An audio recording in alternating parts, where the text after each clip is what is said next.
Greetings from Elite English Academy. Dear friends, in this video I am going to discuss the strategies to prepare for Unit 4 of PGTRB English 2021. As a part of this, I have analyzed the questions from 2017 and 2019 PGTRB English exam.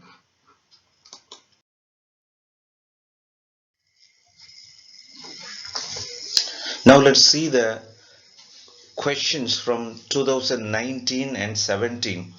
In 2019, from 4th unit, 8 questions are asked. In 2017, only 7 questions are asked. Regarding detailed section, so Dover Beach, the Scholar Gypsy. The Scholar Gypsy has got a representation in both the years. Then Andrea Del Sarto has got a representation in 2017, and from the remaining one there is a Morte the author, so there is no question in both the years. Other than that, from Byzantium and the Wasteland 2019 and 17 respectively, one question was asked. So, and one more thing, from the questions of 2010 onwards, we understand every question has got one representation from the Wasteland, because there is one of the very important poems from modern age, so you have to be thorough with that particular work. So regarding prose, from detail section, the hero has a man of letters from Carol. From 2019 there is a question. From the study of poetry, again in 2019 there is a question. In tradition and individual talent in 2017, so 2 questions are asked actually for one thing. So the question is directly related to tradition and individual talent, whereas there is no option is available regarding T.S. Eliot there. So that's why I have given as 1 plus 1. So regarding the non-detailed section, so actually it does not come under prose, it is only novel, but anyhow it is given under the title prose. So here surprisingly, from this, though it is non-detailed, from all the works almost every year there is a question. So Great Expectations, Middlemarch, then Hardy's Jude the Obscure, Virginia Woolf's To the Lighthouse, Graham Greene's The Power and the Glory. All these works are representative works. So this year also you can expect at least one question each from this work. So it is very important. So don't think that it is only non-detail. We need not go into much detail. You need not think, since continuously questions are asked from based on lines and other things, so you have to study that part in detail, right? So now based on this, what do we understand? So this is one of the units in which exact number of questions are not asked. If there are 10 questions, 110 questions from literature, so 11 questions from each unit should be asked, but only 8 or 7 questions are asked. So this is one of the units, so which is taken in a light way. So that much importance is given to this unit. Anyhow, if this unit is not given much importance, all the 10, so 3 questions are less, right? So that means from these remaining 3 questions will be asked in some other unit, maybe in criticism or maybe in longer units like Indian writing in English. So there it may be asked. So you should not ignore any particular topic from the syllabus, so that you will be well prepared. And another fact is, so after the introduction of this syllabus, there are more than 10 years. So almost everyone is familiar with the material and the work. So what you have to do, so you have to go deeper and deeper. So by analyzing at least 6 years of question, so I have come to the conclusion that so every year the way the question is asked, that goes deeper. Not all questions, of course superficial level questions are asked, but deeper level questions are asked. So when we go for the individual question analysis, we will come to know this fact. So now let's enter into the detailed analysis of the questions of each year. First, from 2019 we'll discuss So one line is given, though waits for the spark from heaven. This line is from the poem. So here look at that. Out of 100 and odd lines, just one line is given and identify the text given. So this is one of the deeper questions. So if you have gone through Scholar Gypsy, then you will find out, because this is one of the most important lines of this poem. So though waits for the spark from heaven. Actually, when Scholar Gypsy is discussed by Arnold. So what happens? He is talking about a scholar who comes from Oxford and who joins the people of gypsies who to learn the secrets of their trade, all these things. So at that time, so he points out one important thing. So the difference between the modern people and you scholar gypsy is just the patience. So in that context, he says, though waits for the spark from heaven. So that is the patience. He talks about the patience of the scholar gypsy. So the options from the given options, Byzantium, Arthur, the wreck of the Wasteland, then the scholar gypsy. And another interesting fact is, so here this is the question in which all the possible options are from the same unit. Sometimes, so if you know the syllabus, if one particular option is available from another unit, you can easily delete. But this question is framed in an interesting way. All the options given are from the same unit, so slightly it may be difficult. So the option is the scholar gypsy. So that is the right answer. Next question. Without poetry, our science will appear incomplete, and most of what now possess with us for religion and philosophy will be replaced by poetry. Who says this? Again, the same type of question. One particular line is taken from the prose and given. So the author is asked. So William Wordsworth, Matthew Arnold, Coleridge, Eliot. So here, based on the given line, without poetry. So poetry, when we talk about that, without poetry our science will appear incomplete. So our brain will say at this point, so here is it preface to lyrical ballads, so this and that. So if you understand this particular question is from unit 4, then easily you can remove two options. Look at that.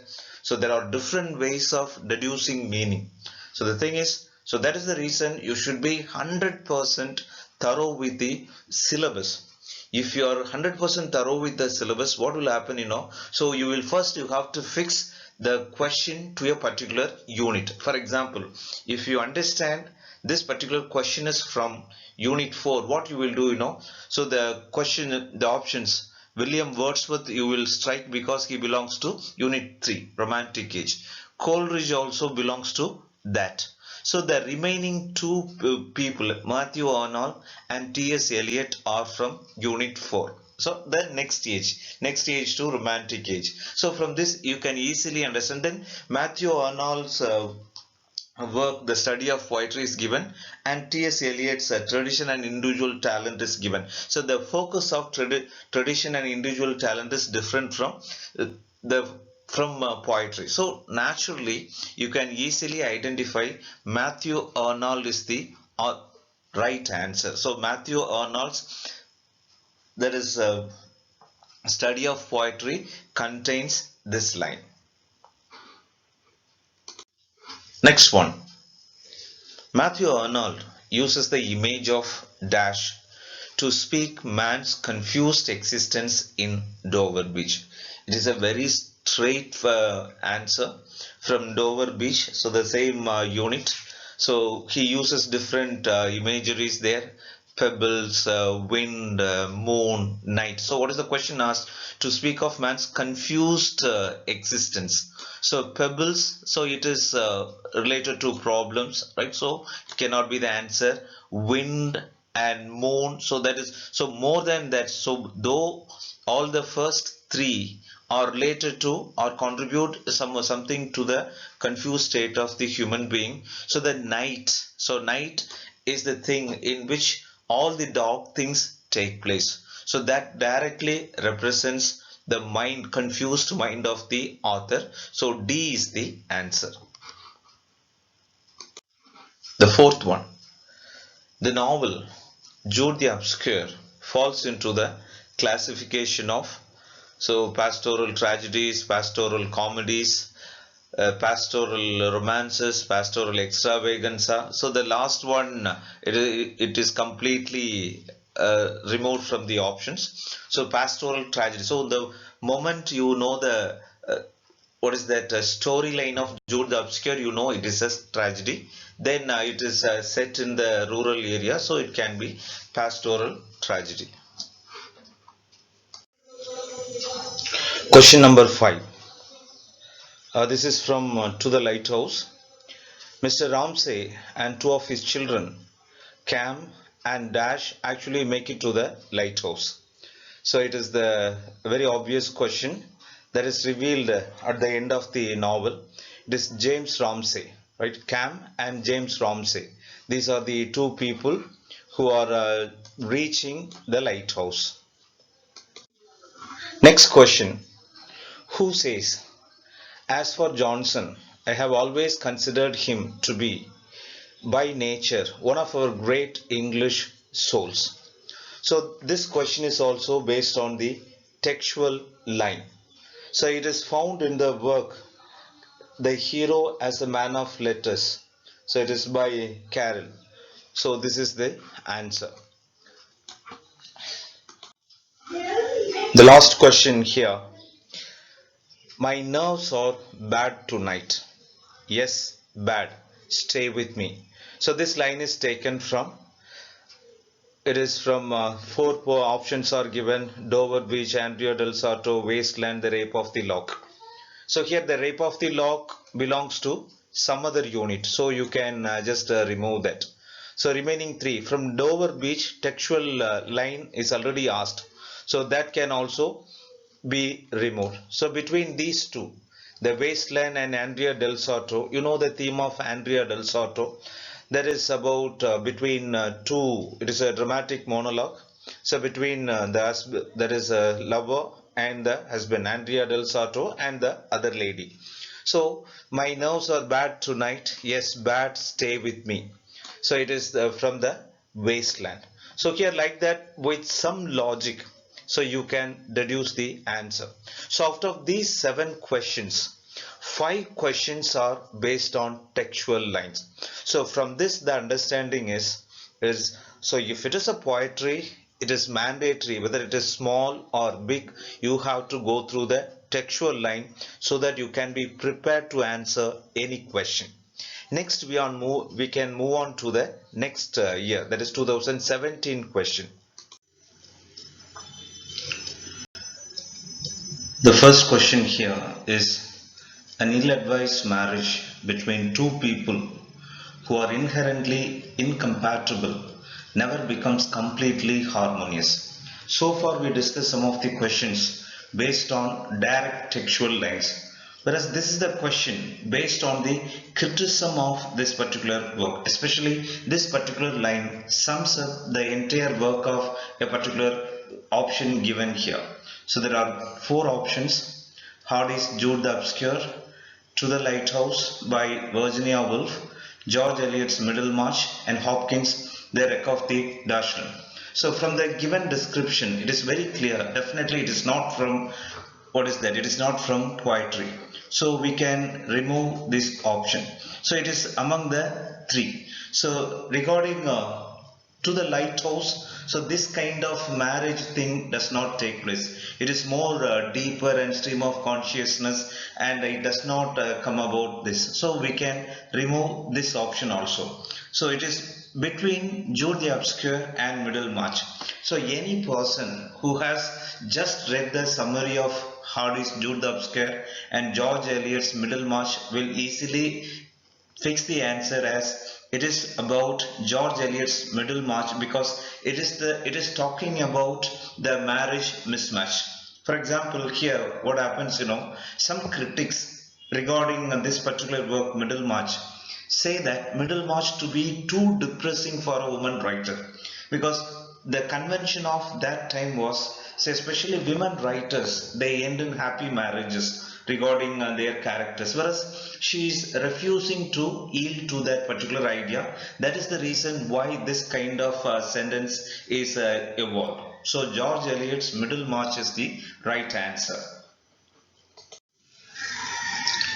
The next question. Matthew Arnold refers to dash and dash as pails and dingles in the following lines. So these are the two words and their meanings are asked, pails and dingles, right? Now let's see the poem. On some mild pastoral slope, emerge and resting on the moonlit pale. Actually, the dictionary meaning of pale may be highly misleading, right? Then, freshened by thy bowers, that is resting place, as in former years with dew, or listen with enchanted ears from the dance dingles to the nightingales. So these are the two words you have to identify its meaning, pale and dingles. So moonlit pale. So on some mild pastoral slope emerge and resting, something is resting. What is that? So moonlit. So under the moonlight it is there. So then dingles. So if you, even if you go by dictionary meaning, so you can easily understand valleys. So how many things are there? Valleys and fences and lakes and valleys. Here definitely in the forest there is no fences, so this option we can remove. So this is the answer. So these lines are appearing in Scholar Gypsy again. So repeatedly from Scholar Gypsy, deeper questions are asked. Better you go through each and every line and understand their meaning, so that a question like this can be easily understood and answered. The third one, Eliot says, the experience you will notice, the elements which enter the presence of the transforming catalyst are of two kinds. So this particular question is asked from Tradition and Individual Talent by T.S. Eliot. So it is since Eliot is given, so easily you can categorize that question. So emotions and feelings, imagination and feelings, reason and emotion, reason and feelings. So from the essay understanding, it is the very obvious answer. He is talking about emotion and feeling. So this is the right answer. Next we are moving to fourth question. Graham Greene's The Power and the Glory was initially published in the United States with a title. So there are four options: the martyr, the man of greatness, the man within, the labyrinthine ways. These are the four options. So from this question, it is important to note that whenever we study based on the syllabus, if there is any alternative title or subtitle, we have to become familiar with. So this is the direct answer. The Power and the Glory was first published with the title The Labyrinthine Ways. Next one, the title for the second section of the Wasteland is taken from Holinshed's Chronicles, then Bowler's poem, Shakespeare's Antony and Cleopatra, Thomas Middleton's play. Again, this one, the Wasteland is one of the most important works. So we are not affordable to leave any line. Each and every line is important from Wasteland, the Wasteland from exam point of view. So here, Holinshed's Chronicle, it is the source of Shakespeare's work. We can remove it. Then this also we can remove Shakespeare. So here it has got 5 sections. 5 sections have got their own, each and every section has got its own importance. So it is important to understand its source also. So from this, the right answer is the Thomas Middleton's play, Women Beware of Women. So from that work only this particular title has been drawn. Next one, who does Browning refer to as Legate in the following lines? Again, a textual line has been asked and its understanding has been asked. So this is from Browning's Andrea del Soto. The previous set of questions also, one question was from Andrea del Soto. Right, coming from this. Who I do not boast, perhaps yourself are judge who listened to the Legate's talk last week. So here, so the storyline also you know that. So the narrator, he was working under the French king. Afterwards, he got the money. Instead of working somewhere, for that he comes to Italy and lives. So there he is talking to the lady love. So it is Francis the first King of France. So that is the right answer. Then historical sense and sense of art were viewed as one by, there are different options: Hopkins, Auden, Nietzsche, Matthew, Arnold. So actually if we go by the key published by the TRB last time, it is given as Matthew Arnold, but originally it is T.S. Eliot. T.S. Eliot in his work Tradition and Individual Talent, he makes this sense. So according to me, T.S. Eliot could be the right answer. Dear friends, I hope this video is useful to you. Analyzing the past question and adding more information to that is one of the very important strategies of preparation for PGTRB examination. What I would suggest is, if possible, go through each and every text, because once the time date is announced for the exam, then you can have a different strategy. So now you have plenty of time, so go through each and every textbook, so that you will be better positioned. If you feel that you can join us for the course, feel free to call this number 6381 458485, because we have analyzed each and every text in detail, so that the students can prepare well for the exam and get through it. Thank you. All the best.